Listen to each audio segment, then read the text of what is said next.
Welcome to The Wonderful World of Wine. We are your hosts, Kim Simone and Mark Lindsay, exploring all things wine with you. You can find us on Facebook at The Wonderful World of Wine.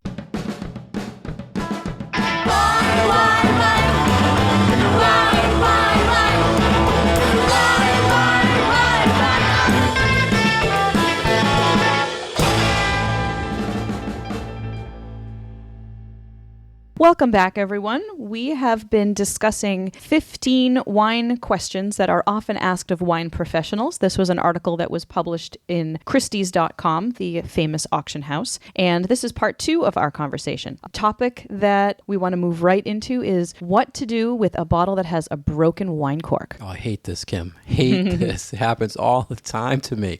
See, what's excellent about this is that this explains why there are so many different styles of wine cork removers, because there's a special wine cork remover that really, it's not a corkscrew per se, but does a fabulous job of getting a broken cork out of a bottle. Yeah, and I think my problem is I just go with the cheapest corkscrew I have, I always break it, and I'm like, why don't I just get a better corkscrew or spend the time? And I don't, and it kills me. Yeah, so the type of corkscrew that you use actually can have an impact on what happens to your cork when you're opening it. So if you use the kind that you have a little knob that you twist on the top and then the wings come up, that can put a bit more of a hole into your cork as you're trying to open it. So if you have an older bottle of wine or a drier cork or a more delicate cork, you are more likely to have that cork disintegrate on you if you are using that style of a corkscrew. I almost always will use a waiter's corkscrew, which is what you see waitstaff in a restaurant using, but it's a little bit harder to maneuver and it does take some practice. So a lot of people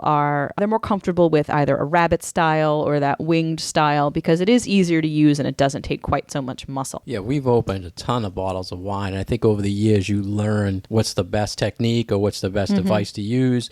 The key thing I found years ago was when you look at the corkscrew, the actual screw itself, if the tip of it is a closed screw, to me, it's not as good as one that has an opened end to it, because when you first put that tip of the screw into the cork, the open thing allows you to thread it in a lot better. Right. It all has to do with that threading, and especially if you've got a nice sharp point on it, that's going to do a better job as well. Yeah, so the thread is just, I guess, am I explaining that well, Kim? It's just open. Right. It's not just one. It would almost look like a standard screw. So it's the difference between the corkscrew kind of making its way between the cells of the cork as opposed to carving a hole through the middle of the cork. Yeah, that's a good explanation. And then I'm a gadget guy, so I guess I bought every electronic thing where you just put it on, it sucks it out, or whatever there is. I just don't have the patience to charge it up or plug it in. Do you have that one that it pumps air or something into the bottle and then it has the cork sort of take itself out? It just goes over the whole top of the bottle, encapsulates it, and then pulls it up. Oh, is that wow, what you're talking about? No, there's so many different things out there. Yeah, and it's just, I don't take the time, and then I can't leave them on the counter or my wife will kill me.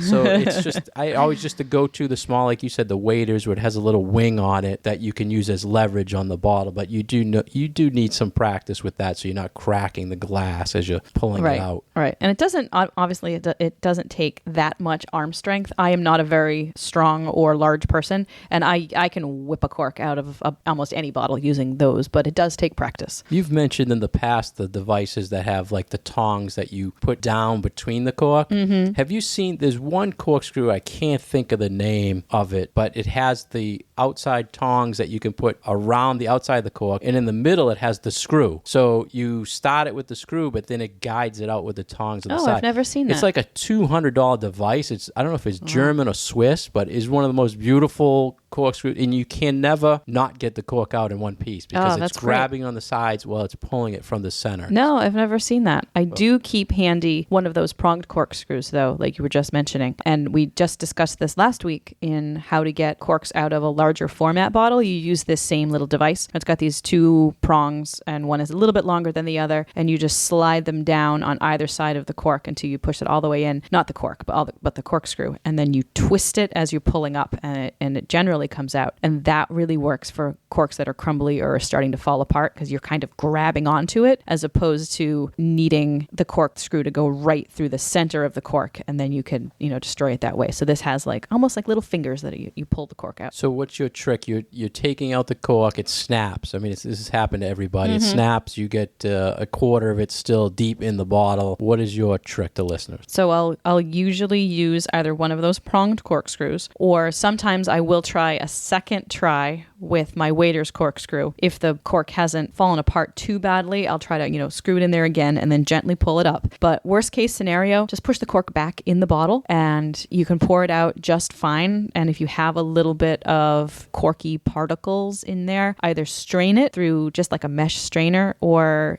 just try to get them out with a spoon. It's not, a little bit of cork isn't going to hurt you. You don't really want it in your mouth. You don't want to be chewing cork, but there's nothing about a little bit of, cork floating in your wine that's going to hurt you or change the flavor of the wine. And I don't mind when the cork breaks and it's nice and neat, but when you have an aged wine and that cork breaks and it's just a million tiny little pieces of cork, it's so annoying. It gets everywhere and then it just keeps falling into the bottle. And like you said, you can drink it, but it's all about presentation and you just wanted to enjoy that wine and then you're spending 30 minutes to get all this stuff out of it. Right. When they were talking about broken corks, it's annoying, but it does happen. This is a good segue to number 10, which is about decanting older wine through a particular, either a strainer or a type of material called muslin, which is sort of similar to cheesecloth, but it's a tighter weave and it's great for, like, a lot of cheesemakers will use it to strain their cheese, or if you're, making ricotta at home or yogurt or something like that. So this is a really nice way, if you do have that older bottle, like you just said, Mark, where you've got like stuff from the cork or you've got a lot of sediment and a regular old kitchen strainer isn't doing it for you, there is this particular type of material that strains it out very nicely but doesn't damage the wine itself. Yeah, I've done this before where if I was doing something, an event, and I was using aged wine, the cork fell totally apart, and I just grab a little coffee filter, put it across a decanter. It takes a long time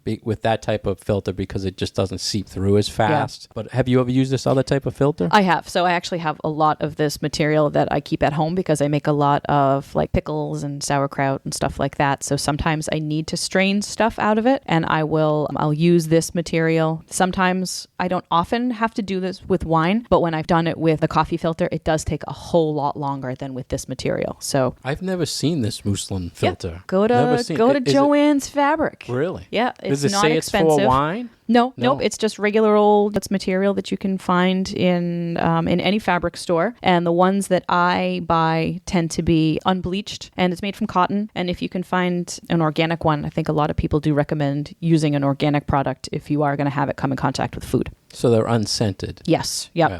It's just the particular type of weave of the cotton cloth. Well, I'm going to have to look that up because I've never used it. Now, does it when you Google muslin cloth, muslin. How about when you're pouring through it? Is it porous where it goes through fast, or is it? It goes through through faster than it would a coffee filter, but a little bit slower than if you were using a piece of cheesecloth.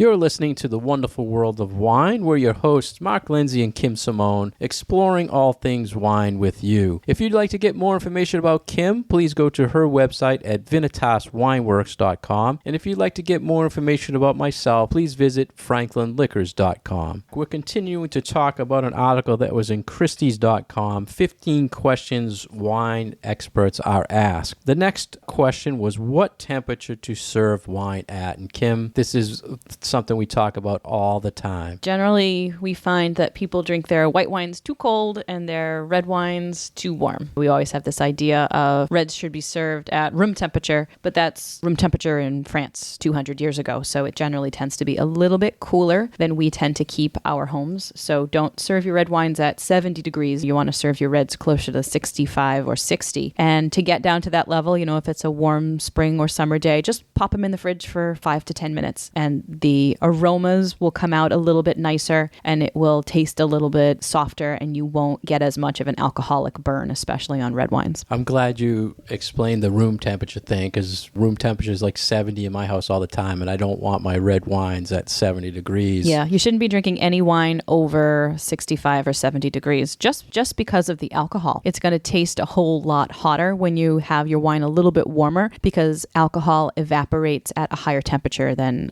other things do. What about this 20-minute rule, Kim? Have you heard this explanation for wine temperatures? You take the whites out of a fridge 20 minutes before you serve. You put the reds in 20 minutes before you serve. 20 is a little much for me. I like the 10-minute rule a little bit better. See, I never heard the 10 minutes. No. That's just how I do it at home. So 10 minutes for your reds in the fridge, but maybe I drink my whites just a little on the colder side. But that white wine is going to be sitting on my table for the hour or so over dinner that my husband and I are going to be drinking that bottle. So I don't really have a problem with opening it right from the refrigerator and pouring myself that nice first glass of white wine. And typically the normal household refrigerator is a lot lower temperature than a wine refrigerator would be. So that's why they would say, take it out for a few minutes, let it open up a little bit. I always serve my whites. I pre-pour them and let them kind of open up a little bit. I think if a white wine is too cold, it kind of kills the fruit and the aromatics. So I like it to be aromatic when you taste it. Right. Yeah, I think you personally do drink your whites a little bit on the warmer side than I do. And I think as we are trying to get people to understand and explore wines and taste new things and understand what all the flavors and aromas and textures and things mean, having them taste things a little bit warmer than they might ordinarily drink them is done on purpose, because you are going to get a lot more flavor and aroma out of a slightly warmer wine. And you're also going to notice when there's things wrong with it too. So a way that sometimes if there is a problem with a white wine that can be hidden is by serving it too cold. There's some white wines I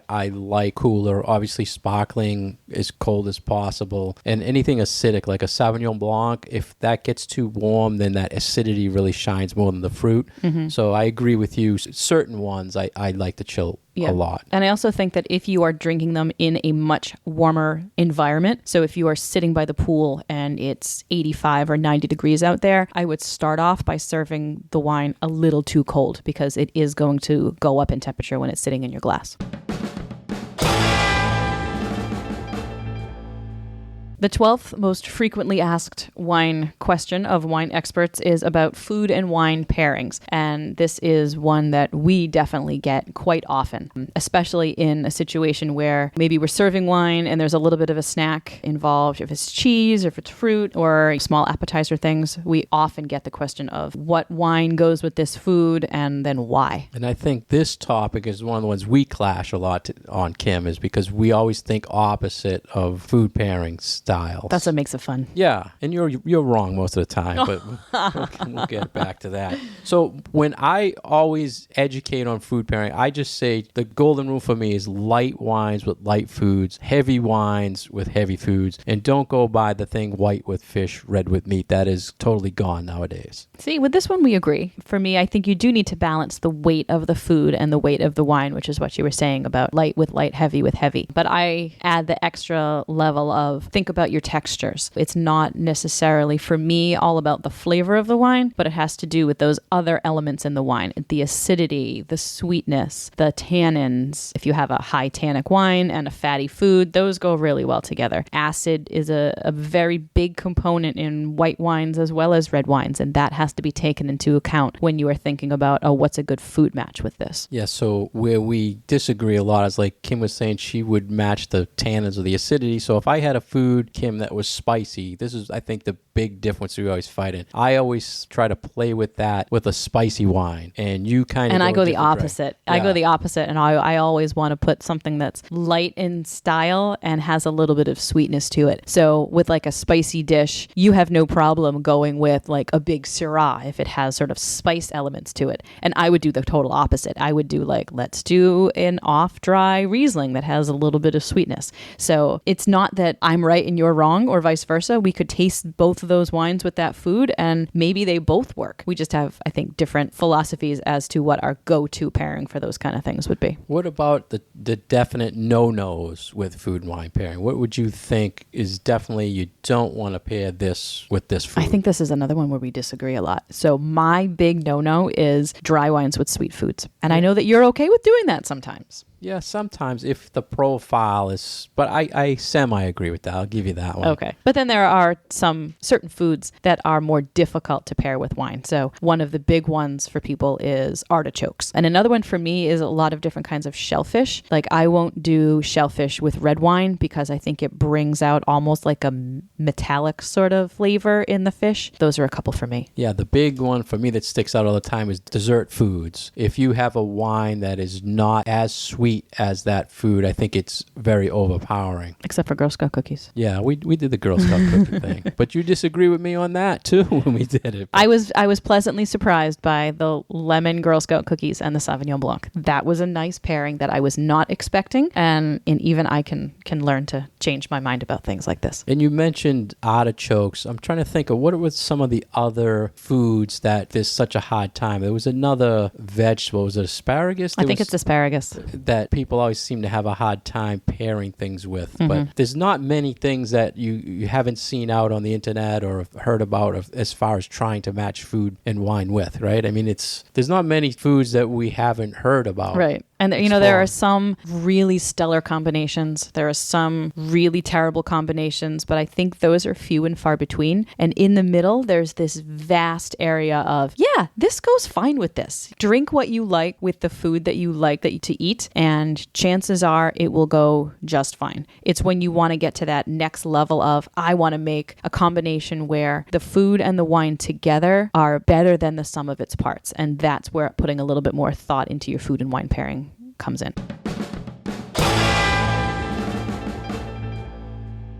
You've been listening to The Wonderful World of Wine. We're your hosts, Kim Simone and Mark Lindsay, exploring all things wine with you. If you would like to get more information about Kim, please visit her website at VinitasWineworks.com. And if you'd like to get more information about myself, please visit FranklinLiquors.com. We're continuing our talk on 15 questions wine experts are asked from Christie's.com. And next is best time to visit a vineyard. Kim, you've been to a lot of vineyards. What's your take on this? A vineyard definitely has its cycles and seasons, and different things go on at different times. Don't visit a vineyard during harvest because there is just too much work going on, and the folks at the winery don't want anything to do with you as a visitor. So I would say between the end of August and the beginning of October is not necessarily the best time. And we're talking Northern Hemisphere here. If you're going to Australia or to Argentina, it's flipped. But don't show up when they are at their busiest. You want to go in spring. Summer is a great time because all that really is going on in the vineyard itself during the summertime is that the grapes are just getting to their perfect ripeness, and there's not quite so much that the folks who are working in the vineyard are doing. And it's beautiful. So pick a time sometime between April and July or the beginning of August for a vineyard visit, and you'll have a wonderful time. Or you can show up at harvest if you want to work for wine. If you want to work, that's true. They will put you to work for some free wine. I'm trying to think of when else. If you go to in the winter, say,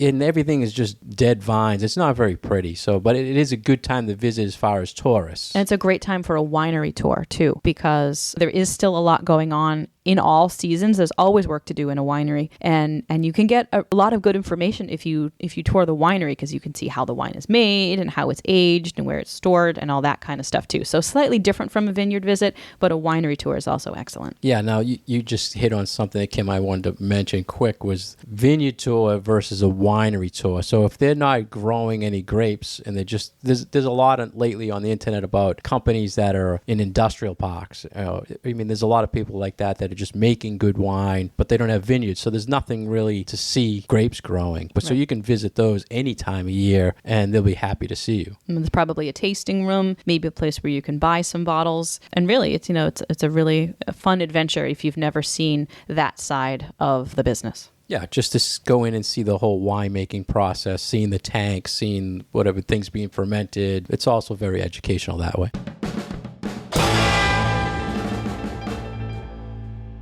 Number 14 on frequently asked questions of wine experts is a topic near and dear to your heart, Mark. What's the most important thing on a wine label? Yeah, we love talking about wine labels. I just like the fact that there are certain things that are regulated that we should know about, and there are certain things that are tricks. So we always do the little tricks of the label. The first thing they talked about for most important is vintage, which is a representation of the growing season or the climate of that year. I disagree with this answer. I don't think that vintage is the most important thing, especially since wine, not only is wine technology and the science behind wine improved so much in the last couple of decades, but there is a lot of wine out there that the everyday consumer is drinking that is a more consistent product from year to year, either because it's grown someplace where vintage matters less, like California, or it's made in a way that there's so much of it made that there's a whole lot more blending going on, and vintage just is, I feel like, less important to get to the final quality product that the customer wants to drink. Now, if you're talking about expensive Burgundy, if you're talking about the better Bordeaux, if you're talking about places like Central France or like some places in Spain or Germany where the weather might be right on the cusp of a bad year weather-wise gives us not such good wine, then yes, then you need to pay attention to those things. Germany really is one of the first ones that comes to mind because there are some years that still, it's too cold, there's not enough sunshine to ripen the grapes, and the wines just aren't as good in certain years. But I don't think that the majority of consumers that is as much of a problem for them. Yeah, and I agree. And we've talked about this a lot lately where all these countries are having bad weather issues and bad production issues, but they're still rated good quality wines because they're still making good wines. So, So there might not be as much of it, and there might have been problems with the vintage, but the wines that were made from those grapes that year, once they're in the bottle, they're very good quality. Yeah, and that's one of the things I learned a long time ago and was told by a winemaker is a good winemaker, no matter what they're presented for grapes, can still make a good wine. And which leads us to what they said the second most important thing is the producer on the label. And that's what I would say is the most important thing on the label. So for me, it's kind of a tie between the producer and then either the name of the wine or the grape variety that it's made out of, depending on where the wine is from. So if it's a European wine that tends to name their wines after the places, then that is important, and just as important as if you're buying a New World wine, something from California or Australia or New Zealand, look at that grape variety because that's going to tell you an awful lot about the style of wine in the bottle. Do you think it's something that's misunderstood as far as you see a producer say it's Kendall Jackson? Now, do you think people know the winemaker or they just consider the brand? It's a brand name. I think that there's a lot of gray area between producer, region, grape variety as quote unquote the brand. So you could have a smaller producer that they might be making a wine that has a special name to it. Technically, yes, that's the brand, but the overall brand tends to be more either the name of the winery or it might have a person's name on it. Those things all play into this is the brand. So it's not, I don't think that there's a real set answer for this one. Sometimes I've noticed a lot on labels where they will have the winemaker's name. They're very proud to say this is the winemaker. And I guess I use that as a different level when I'm looking at the wine label. But then you have to be careful because is that really a real winemaker or are they just slapping somebody's name on there? Yeah, that's a good point. And if you just do a simple internet search, you'll see what they pop up with. And like you said, sometimes there's second labels. A producer makes a second label and it's the same winemaker or it's that winemaker's protege or something that makes that label. So there's a lot of things you can follow. And a lot of times that producer itself, there's so much more to dig into. You have to follow, I think, more than just the producer name or the vineyard name. And it's hard, I think, to figure out, especially if you are either a casual wine drinker or a new wine drinker, to look at a label and understand exactly what it's trying to tell you. Because there's a lot of tricks and marketing things that go into what shows up on your bottle of wine. And there's a lot of different places that a wine can come from. There are so many different grape varieties out there. There's just a lot that you have to know in order to make an informed decision. And if you don't know that information, you might have a harder time choosing a wine. So that's why it's also good to have trusted people that you can ask your questions of, like Mark and like myself, that we can give you hopefully some simple answers to maybe your complicated questions. I thought it was funny that the most important things, they only had two, right? Yeah, I mean, there's so many more important things to know.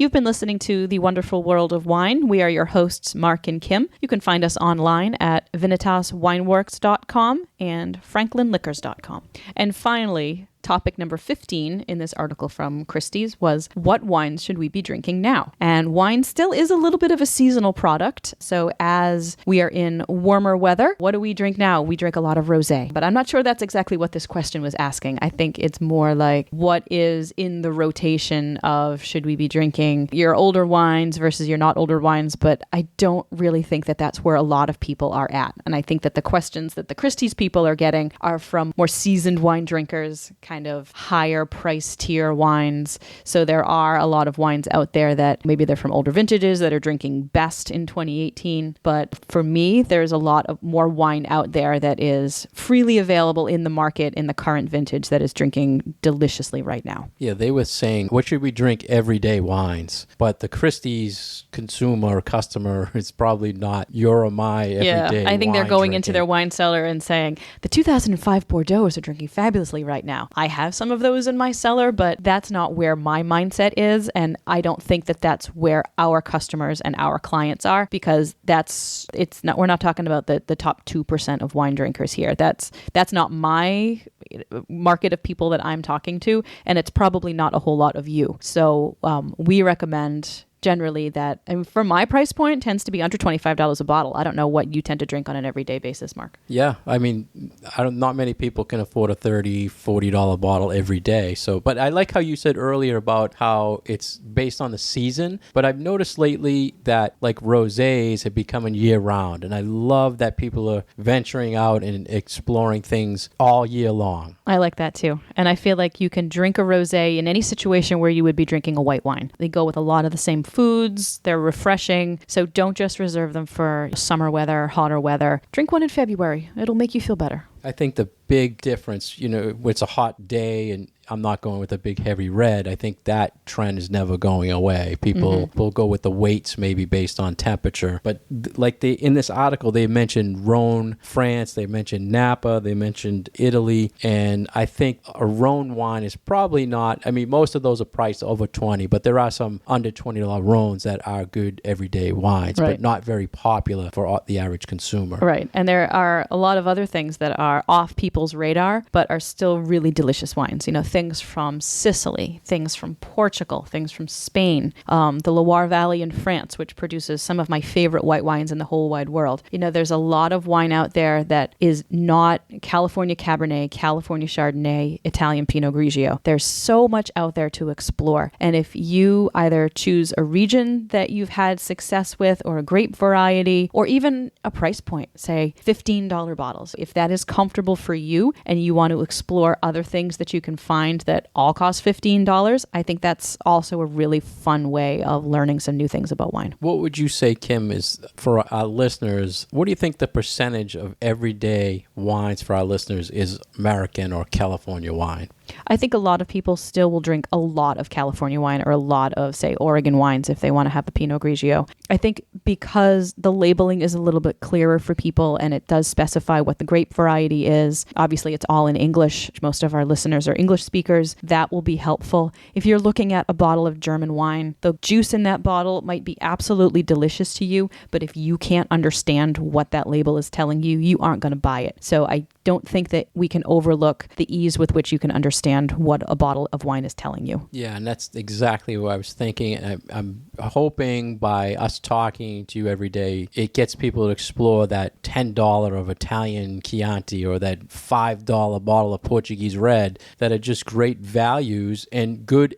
To me, it's the actual definition of an everyday wine, because in these countries, that is their everyday. And in some cases, like Italy, maybe every hour wine. But every meal. Yeah, just great everyday stuff. And it's not California juice, maybe at most times less cost. But by us talking more and more about it, hopefully we can pass that on. So we would encourage you to do a little bit of research on an area that maybe that you're curious about, or areas of the world that produce wine that we've touched on. If it sounds like a style that you might like, do just a little bit of research. And then the next time you're in the wine shop, search out a wine from that area in whatever price range is comfortable for you and try some new things.